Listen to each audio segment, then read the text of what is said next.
Olá, mamães e papais! Eu sou Dani Jacobsen, seja muito bem-vindo a mais um Mãe Sem Culpa, um espaço feito com muito carinho para a gente conversar, tirar dúvidas, esclarecer muitas coisas sobre a maternidade e se informar sobre cuidados que devemos ter com os nossos pequenos.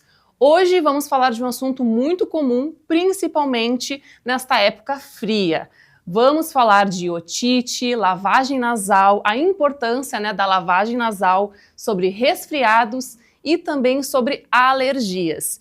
E para essa conversa eu tenho uma convidada muito especial, a otorrinolaringologista pediátrica, doutora Luciana Carpes. Doutora, olá! Seja muito bem-vinda! Olá, Dani, que prazer estar aqui, eu estou muito feliz. Pode sentar. Doutora, então, que honra te receber aqui no meu programa. Estou muito feliz de estar aqui. Muito obrigada pelo convite, Dani. Tá, doutora, te apresenta, fala um pouco do teu trabalho e também onde tu atende. Então, eu me chamo Luciana Carpes, eu sou otorrinolaringologista já há mais de 20 anos e desses há mais de 10 eu atendo exclusivamente crianças. Eu fiz mestrado em pediatria e fiquei 2 anos no Canadá, lá em Vancouver, no BC Children's Hospital, fazendo otorrinolaringologia pediátrica. E agora eu faço formação em foniatria, que tem relação com fala, linguagem, com aprendizado. Tudo a ver, né? Um complementa o outro. Sim, são coisas complementares e eu senti essa necessidade de aprender mais de mais além. E onde tu atende, doutora? Eu tenho o meu consultório na Avenida Senador Tarso Dutra. É um consultório, um espaço especial para atendimento exclusivamente infantil. Então agora a gente vai entrar no quadro de perguntas. Tá preparada, doutora? Tô, vamos lá. Vamos lá. Doutora, o que é otite e por que é tão comum em bebês e crianças? Peraí que eu vou precisar de um ajudante para responder essa pergunta. Otite é a inflamação do ouvido. E quando a gente pensa em inverno, a gente pensa em otite média. E a orelha média, ela tem relação com o nariz. Por que acontece mais em criança pequena? Porque a criança pequena tem um sistema imunológico mais imaturo e isso é natural. Mas além disso, ela tem a tuba auditiva, que é essa comunicação entre o ouvido e o nariz, menor e mais horizontal. Então qualquer coisa que aconteça lá no fundo do nariz pode impactar o ouvido. É muito comum, depois de um resfriado, durante um resfriado, haver ida de secreção para a orelha média e inflamação do ouvido. Tu trouxe até um didático aí para a gente entender claramente o que é. Ótimo. Fica muito mais claro, né? Quando a gente enxerga. Perfeito. E quais são os sinais que os pais devem observar para procurar uma otorrinolaringologista? Nem sempre a otite vai se manifestar com aqueles sintomas e sinais clássicos de dor e febre. Às vezes, principalmente na criança pequena, pode aparecer, depois de alguns dias de secreção nasal, uma certa irritabilidade, uma dificuldade no sono, a criança mais chorosa, às vezes um desconforto ao toque da orelha. E esses são sinais indiretos que nos fazem pensar que possa estar acontecendo uma otite. E me diz uma coisa, a otite ela pode prejudicar a audição? Quando há otite, quando há essa inflamação da orelha média, desta parte aqui do ouvido que se comunica com o nariz, a secreção aqui dentro. Se a secreção impacta a condução do som, porque o som ele chega na orelha, ele vai movimentar aquela cadeia ossicular, aqueles ossinhos pequenininhos que a gente tem lá dentro. Se essa cadeia ossicular está imersa em secreção purulenta, ela não vai movimentar adequadamente e o som não vai ser conduzido da maneira adequada. Então, durante a otite, a criança tem dificuldade auditiva. Quando o ouvido limpa, quando volta a ter ar, a criança volta a ouvir. Então, não é uma perda auditiva permanente, é uma perda auditiva relacionada à presença daquela secreção. Porque tem algumas pediatras, que mandam fazer aquele exame de audiometria, né? Esse exame é bem importante, esse exame eu costumo pedir bastante, porque a gente precisa entender o quanto que está impactando a audição da criança e por quanto tempo. Porque não é porque a perda auditiva vai passar que ela não está atrapalhando a criança. Lembra que são crianças pequenas, muitas vezes de 1 ano, 2 anos, que é quando o cérebro está se desenvolvendo, quando tem uma neuroplasticidade cerebral. Então é importante ouvir bem para desenvolver aqueles caminhos do cérebro e poder, então, desenvolver fala, desenvolver comunicação. Perfeito. Doutora, e tem algum jeito, né, da gente em casa prevenir essas infecções? As otites estão relacionadas ao que está acontecendo com o nariz. Então, tudo que a gente fizer que previna a secreção nasal, indiretamente vai prevenir a otite. Então, lavar o nariz ajuda a prevenir a otite. Lavar o nariz ajuda a prevenir a otite, porque vai tirar aquela secreção que está lá no fundo do nariz, que se comunica com o ouvido. Evitar infecções respiratórias vai prevenir a otite. Então, evitar ambientes aglomerados, contato com pessoas que estejam resfriadas, tudo aquilo que promova um resfriado, que favoreça o resfriado, vai indiretamente evitar a otite. Ótimo, perfeito. E mesma coisa também, doutora, toda vez que a gente tiver dor de ouvido, vai causar uma otite? Dor de ouvido pode não estar relacionado ao ouvido. Não é o mais comum. O mais comum quando tem dor de ouvido é que o ouvido está envolvido no processo. Mas uma criança com dor de garganta, com uma amidalite, pode ter dor de ouvido por dor irradiada. E outra coisa é a articulação, essa temporomandibular. A gente abre e fecha a boca às custas dessa articulação. Se a gente tem alguma alteração na mordida, ou bruxismo, ranger dos dentes, ou doença articular desta articulação aqui, a sensação pode ser uma sensação de dor de ouvido. E o exame do ouvido estar normal, não haver doença no ouvido propriamente dito. E toda vez que a gente tiver essa dor ou otite, é obrigatório usar antibiótico?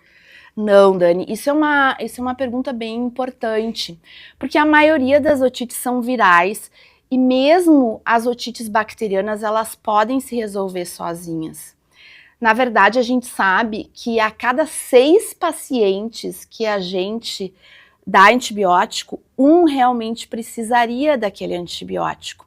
As otites se curam sozinhas, senão como seria a vida antes da invenção do antibiótico, que é super recente. Então, como decidir quem a gente vai tratar, quem a gente não vai tratar com antibiótico? Bom, a gente tem que olhar para a idade da criança, quanto menor a criança, maior a necessidade do antibiótico. Para os sintomas, se tem febre alta, persistente, se tem dor intensa e se está saindo secreção do ouvido. Na verdade, quando sai secreção, sugere uma otite mais grave, uma bactéria mais agressiva, e aí a gente necessita tratar. E agora, né, veio surgiu uma pergunta, quando sai muita secreção ou é uma otite de repetição, é necessário botar um dreno? O dreno de ouvido, ele é nosso amigo. Eu considero o dreno um herói. Porque o dreno, a função dele primordial não é nem drenar. A gente coloca ele na membrana do tímpano, que é essa estrutura aqui.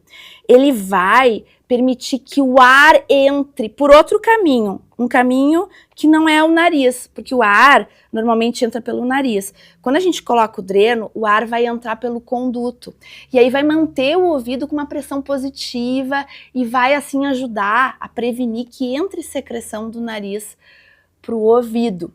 E num segundo momento, ele também ajuda a drenar. Se a secreção for tanta que ele não consiga prevenir, que chegue ao ouvido, ele vai também ajudar a drenar.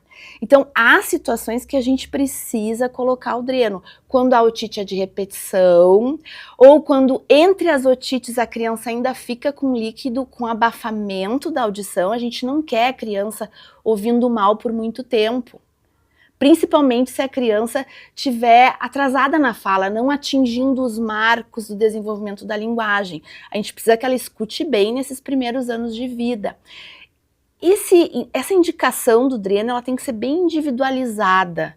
É preciso, obviamente, consultar um otorrino de confiança e entender caso a caso. Sim, né? Porque a gente fala, vou ter que botar um dreno no meu filho. Tu já se assusta, né? Meu Deus, vou ter que botar, vou ter que passar por um procedimento, né? Então surgem algumas dúvidas, mas o dreno, então, veio para ajudar, é uma parte boa. É uma arma, uma ferramenta que a gente tem para evitar que essas crianças sofram tanto no inverno, porque no inverno as infecções acontecem com mais frequência. Bom, doutora, agora vamos entrar um pouco agora em alergias e resfriados. Qual seria a diferença entre alergia e resfriado? Nem sempre é fácil diferenciar. Por quê? Porque os sintomas, eles às vezes são os mesmos. Mas o resfriado, ele costuma ocorrer inicialmente com uma dorzinha de garganta, uma febre baixa, um nariz obstruído, uma secreção nasal, tosse. Ele tem ali um pico de evolução de 3, 4 dias em que os sintomas são mais intensos, depois ele começa a melhorar. E a tosse pode persistir mais tempo. As rinites não virais, porque o resfriado é uma rinite viral.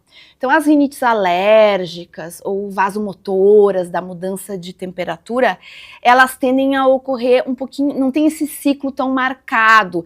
A criança pode ter sintomas dependendo do contato com o gatilho, aquilo que está trazendo a rinite, ela pode ter sintomas mais persistentes, sem grandes picos, aquele vem e vai. Então, não é simples essa diferenciação, mas tem marcadores que nos direcionam.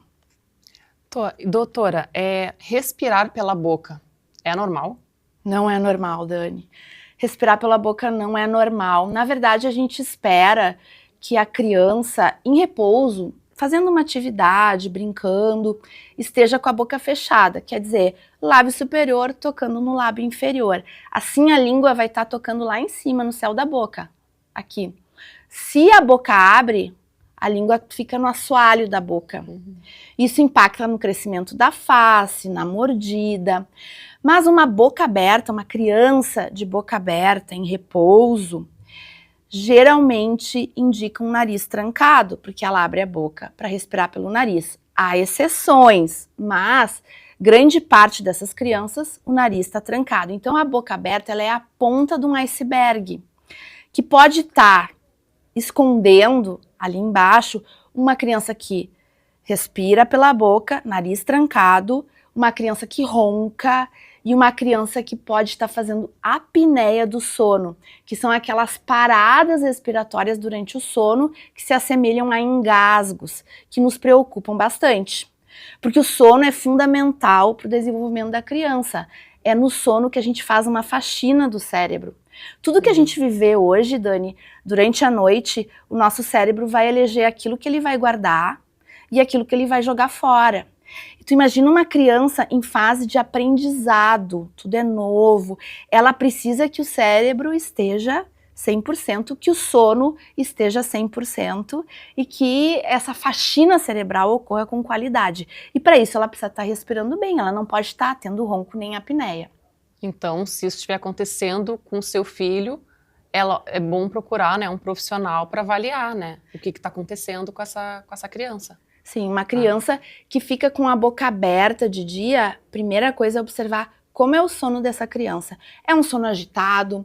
É um sono com bruxismo? Ela arranja os dentes, aperta os dentes, se mexe muito? Doutor, outra pergunta. O uso contínuo de descongestionantes ou corticoides pode fazer mal? Os descongestionantes e corticoides, eles podem vir na forma tópica, de pingar, de spray, ou orais. Os descongestionantes é um problemão, não é aconselhável em criança, principalmente em criança abaixo de 6 anos, independente se é tópico ou oral. O descongestionante tópico, de pingar, vale para criança e adulto. Na hora ele dá um alívio, né? Abre, porque ele faz uma vasoconstrição, os cornetos diminuem e melhora. Só que depois há um efeito rebote, ele piora a obstrução nasal. E com o tempo vai ocorrendo uma coisa chamada rinite medicamentosa. E esse corneto não desincha mais. É uma estrutura que a gente tem dentro do nariz, são estruturas, né? E aí, às vezes, precisa só de cirurgia, precisa até de cirurgia para resolver esse problema. Então, na criança, o descongestionante tópico não deve ser usado também, porque ele pode causar, inclusive, uma intoxicação que pode levar a criança até para o hospital, com bradicardia, baixa de pressão arterial, uma criança letárgica, mais prostrada, sonolenta, assustar os pais. Então, eu não oriento o uso de descongestionante. Quanto ao corticoide, ao oral e tópico, são coisas separadas. O tópico, ele tem uma absorção mínima, não é realmente absorvido pelo organismo, então a gente pode usar, inclusive em criança menor, mas sempre com acompanhamento médico. Tá? Porque existe, assim, um risco muito pequeno, mas existe de aumento da pressão do globo ocular. Agora, o corticoide oral, que é muitas vezes usado como um xarope para tosse, é um problema maior, porque ele pode causar alterações de crescimento, aumento de pressão arterial, mesmo em crianças. Uma criança que já tem uma tendência ao diabetes, ele pode ser um precipitador desse diabetes. Então, evitamos o corticoide oral. Não devemos usar ele como um xarope para tosse. Ele tem que ser usado só em situações bem pontuais. E o xarope da tosse? Então, aí é que assim, o xarope, ele entra vários medicamentos que são em forma de solução, são chamadas de xarope. A gente entrar em cada medicação aqui, a conversa se alonga. Mas a gente não tem que pensar que xarope é tudo a mesma coisa. A gente precisa entender o que está ali dentro. Às vezes é um conjunto de medicações. Até todo medicamento que a gente for dar, a gente tem que pensar nos potenciais efeitos colaterais. E não usar isso de forma indiscriminada. Sempre com orientação. Perfeito. Ótima colocação. Doutora, e é possível tratar uma rinite alérgica sem um medicamento contínuo? Quando a rinite é alérgica, quer dizer que tem um alérgeno envolvido. Um alérgeno é algo que tem uma proteína. Por exemplo, um ácaro, que é muito comum. Ácaros são seres muito, muito microscópicos que estão no sofá, na cortina, na almofada, no travesseiro. Eles estão dentro dos tecidos. E eles provocam alergia em pessoas que têm essa predisposição. Como tratar isso sem medicação? Eu gosto de pensar no tratamento da rinite como um triângulo. A base do triângulo, que é o que sustenta tudo, é o controle ambiental. Então, se a criança tem rinite por exposição à poeira, onde está o ácaro, a gente precisa controlar esse ambiente. Aí isso envolve não usar pano seco, não usar vassoura, usar pano úmido, usar um aspirador que tem um filtro especial para pegar partícula pequena, ter capa no colchão, capa no travesseiro, evitar acúmulo de coisas, ter uma limpeza controlada da casa. Mas para isso também a gente precisa entender quais são os gatilhos daquela criança. O que faz aquela criança ficar sintomática? Às vezes é mudança de temperatura e a gente tem que daí controlar essa exposição à mudança de temperatura. Doutora, só para a gente fechar agora o quadro de perguntas, então, quais são os sinais de alerta para problemas mais sérios de nariz, ouvido e garganta? Eu quero falar sobre duas situações. Uma situação é a apneia do sono. Então, criança com boca aberta em repouso precisa olhar para o sono dessa criança. Ela pode estar sofrendo silenciosamente, porque ela pode estar tendo um sono comprometido e não está sendo identificado. Então, olhar para essa criança que está com boca aberta durante o dia, se ela não está tendo impacto à noite, se não está tendo apneia do sono à noite, se não está roncando à noite. Uma outra coisa importante é a criança pequena, muito secretora, aquela criança que está sempre com secreção nasal, secreção nasal, secreção nasal, irritada, chorosa, desconfortável, às vezes acha que tem relação porque ela tem 2 anos e aos 2 anos isso é normal, ou porque nasceu o irmãozinho, então ela tá chateada com o irmão. Essa criança secretora, ela precisa ter o ouvido muito bem examinado para ver se ela não tá tendo uma otite silenciosa. presença de secreção dentro da orelha média, abafando a audição, comprometendo o desenvolvimento da criança, às vezes até atrasando o aprendizado da fala. Doutora, muito obrigada por esse quadro de perguntas, foi muito esclarecedor, te agradeço. E agora a gente vai entrar no quadro Você sabe lavar o nariz do seu filho? Bom, a gente já sabe que a lavagem nasal é muito benéfica, mas agora eu gostaria que a doutora nos ensinasse a forma correta, né, de fazer a lavagem, né? Porque muitas mães têm essa dúvida, faço ou não faço, como que é feito, né? Então eu vejo que isso é muito importante eu trazer no programa, né, a lavagem nasal.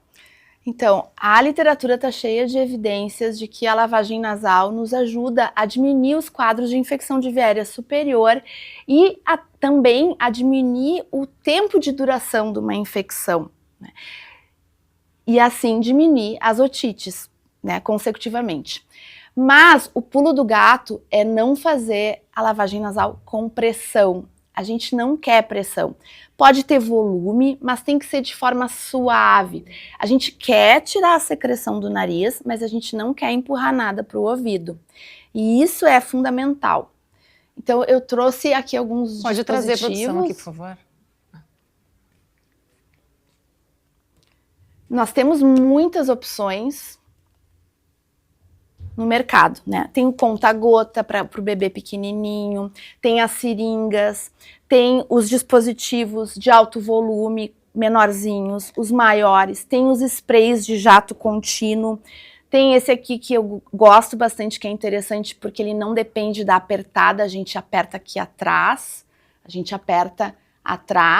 e ele tem um fluxo de soro. Nós vamos sempre usar soro fisiológico ou uma solução caseira com sal, bicarbonato, mantendo na geladeira e aquecendo. É importante ele entrar aquecido no nosso nariz, não entrar gelado, para não atrapalhar o movimento dos cílios que a gente tem, que ajudam a fazer a limpeza da nossa via aérea.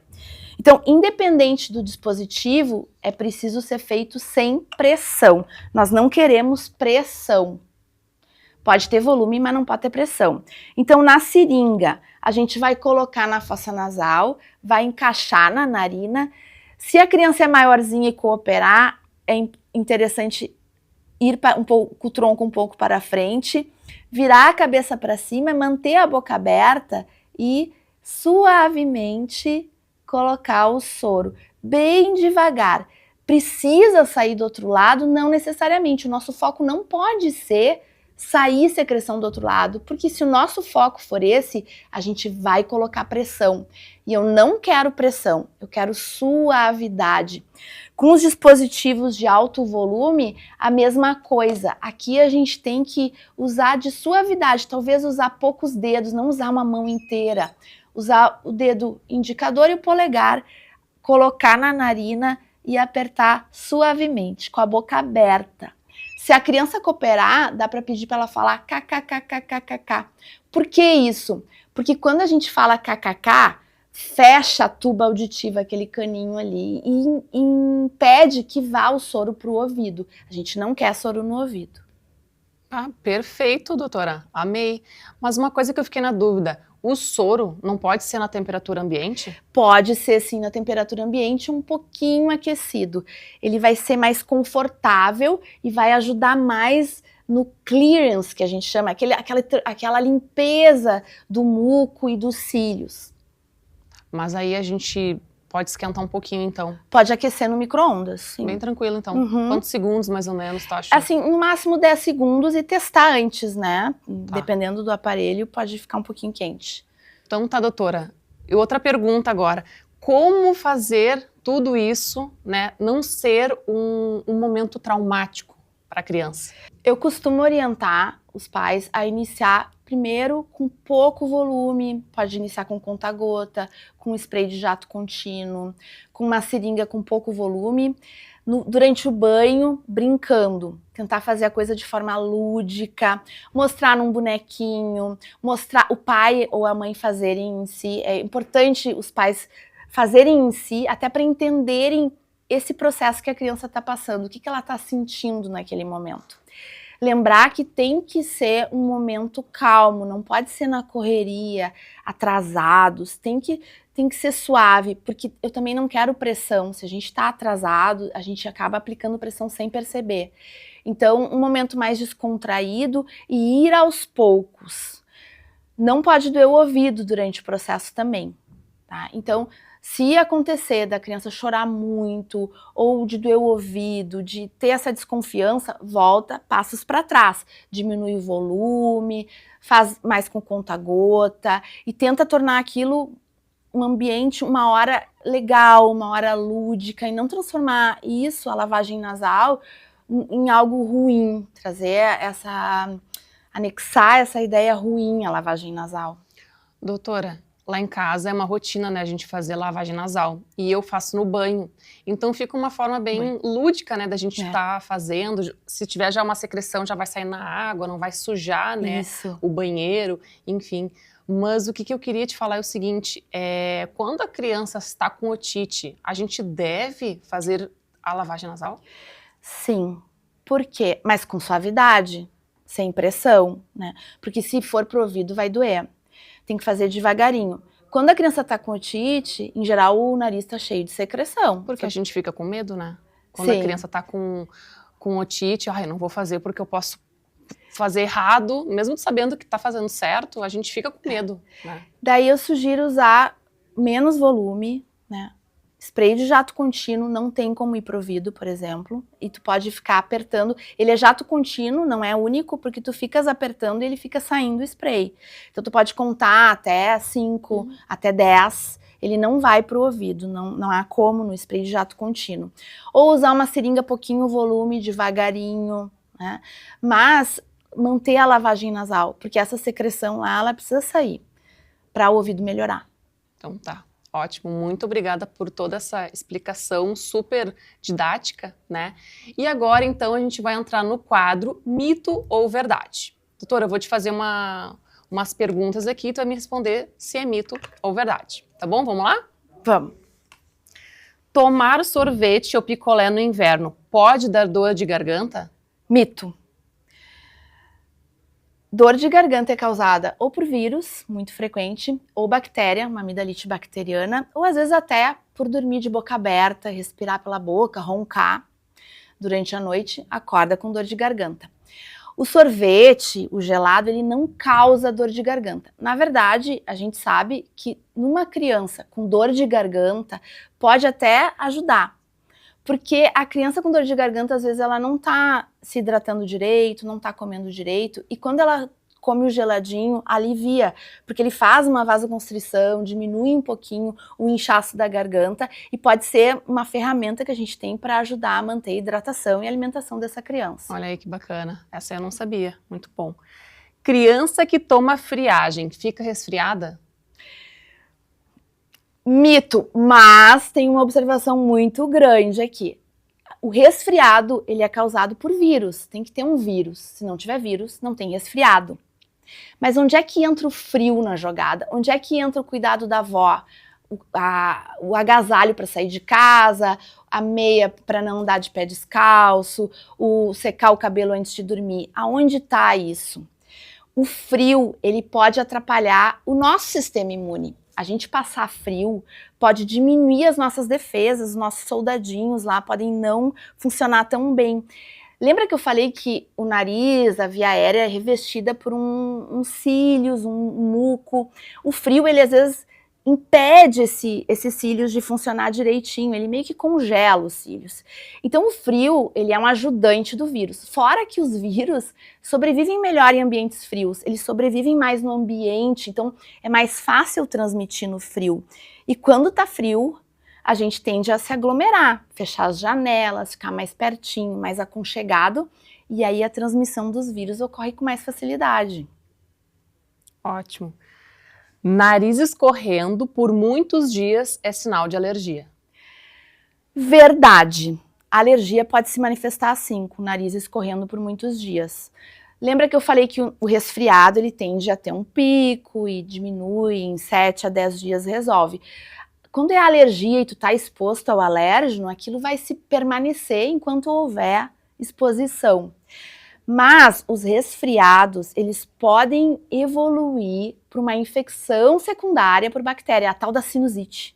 Então, o resfriado ele pode evoluir para uma rinocinusite, que seria o termo que os otorrinos gostam no momento, né? Inflamação do nariz e dos seios da face.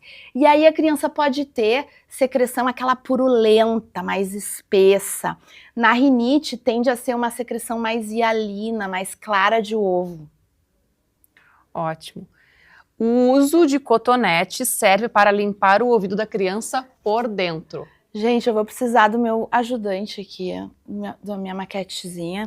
Ó, cera. A cera, ela é produzida aqui nessa parte externa do conduto, bem lateral, onde tem os pelinhos. Ela é produzida aqui, e esses pelinhos que a gente tem no ouvido, todo mundo tem, até recém-nascido tem. Eles expulsam a cera, eles batem e expulsam a cera, tá? No momento que tu usa o cotonete, tu empurra a cera lá para dentro. Tu suja o cotonete, né? Com sorte tu tira a cera que tá lá dentro, mas muitas vezes tu empurra o grosso da cera e vem o cotonete sujo, tu acha que limpaste o ouvido.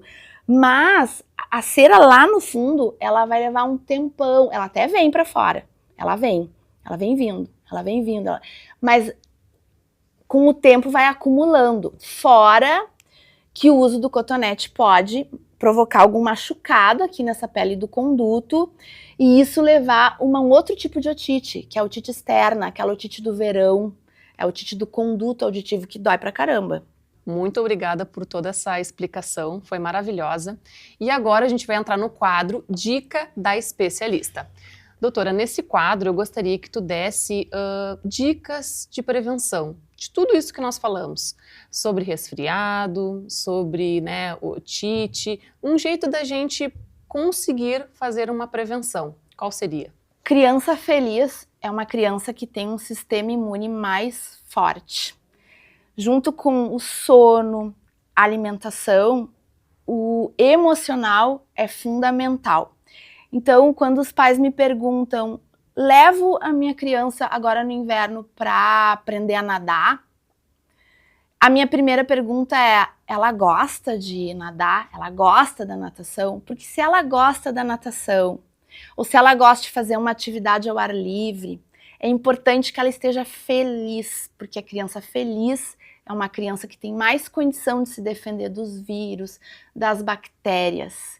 Então, leva para natação, contanto que seja um ambiente em que a criança saia da água, já tenha um roupão, já vá para um banheiro aquecido, que não pegue um vento frio, que não tenha uma mudança brusca de temperatura, é fundamental que ela pratique as atividades. A criança quer ir para a rua, quer ir no aniversário e tá frio, agasalha a criança, mas não deixa de levar para os ambientes. Um ambiente aberto é um ambiente com menos chance de transmissão de infecção respiratória. Então, felicidade, dormir bem e alimentação. Doutora, amei essa tua dica, amei. Eu acho que a gente tem que levar isso para a vida, né? A gente, só porque chegou o inverno, tem que ficar em casa, não vai nas atividades, né? A gente não pode, né, restringir, né? Muito pelo contrário. Né? Então, quero te agradecer a presença aqui no programa. Foi uma honra, né, receber, tu esclarecer tantas coisas, né, que todas as mães aí estão enlouquecidas, né, com o inverno, com muitas dúvidas. Então, te agradeço. Muito obrigada pela essa oportunidade, por me permitir esse espaço aqui, nesse lugar tão bonito, e poder acolher o pessoal de casa. Muito obrigada, doutora. E agora, eu vou finalizar o programa com uma mensagem final.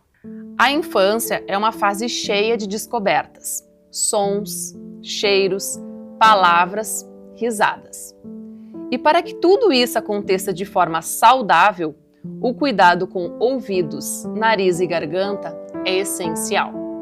Nesta fase, infecções como otite, amidalite e rinite são comuns e pode interferir no sono, na alimentação, na fala, na audição da criança.